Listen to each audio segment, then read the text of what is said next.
দেখো বন্ধুরা, আজকের রেসিপি হলো কাতলা মাছের ভর্তা। সেই জন্য আমি 2 পিস মাছ নুন হলুদ দিয়ে মাখিয়ে রেখেছি। এটি আমি হালকা করে ভেজে তুলে নেব। এখানে দুটো ছোট ছোট পেঁয়াজ কুচো করে নিয়েছি, আর এখানে একটুখানি বেগুন ডুমো ডুমো করে কেটে নিয়েছি। ফোড়নে আমার লাগবে হচ্ছে কালো জিরা আর শুকনো লঙ্কা।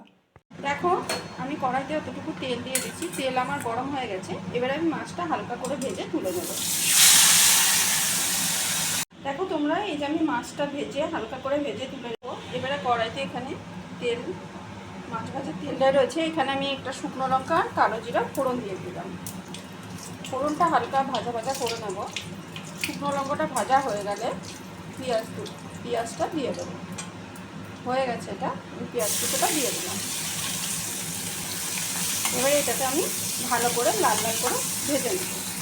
দেখো বন্ধুরা, এই যে আমি মাছের কাঁটাটা সব ছাড়িয়ে এইভাবে রেখেছি। এবারে দেখো, আমার পেঁয়াজটা পুরো লাল লাল করে ভাজা হয়ে গেছে। এবারে আমি এখানে বেগুনগুলো দিয়ে দেবো।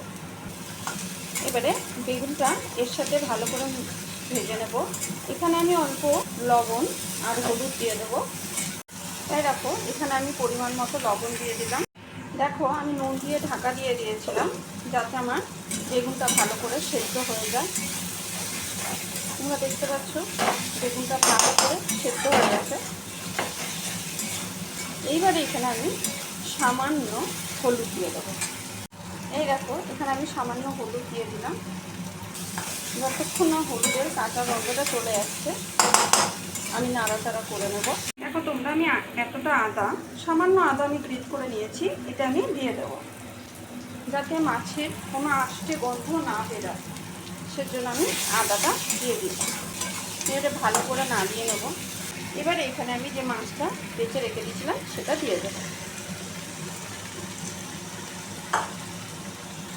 এবারে মাছটার সাথে এটাকে ভালো করে মিশিয়ে নেব। দেখো, আমি মাছটার সাথে এগুলোকে ভালো করে বেগুন আর পেঁয়াজটাকে ভালো করে মিশিয়ে নিলাম। সব কিছু একসাথে ভাজা ভাজা করে নেব। তোমরা এখানে চাইলে কাঁচা লঙ্কাও দিতে পারো। এবারে এখানে আমি সামান্য পরিমাণ ধনেপাতা কুচি দিয়ে দেবো। দেখো, আমি ধনেপাতা কুচিও দিয়ে দিয়েছি। এবারে এটা সব কিছু একসাথে মিশিয়ে দেবো। আমার মাছের ভর্তা রেডি হয়ে গেছে। দেখো বন্ধুরা, আজকে আমার মাছের ভর্তা রেসিপি পুরো রেডি।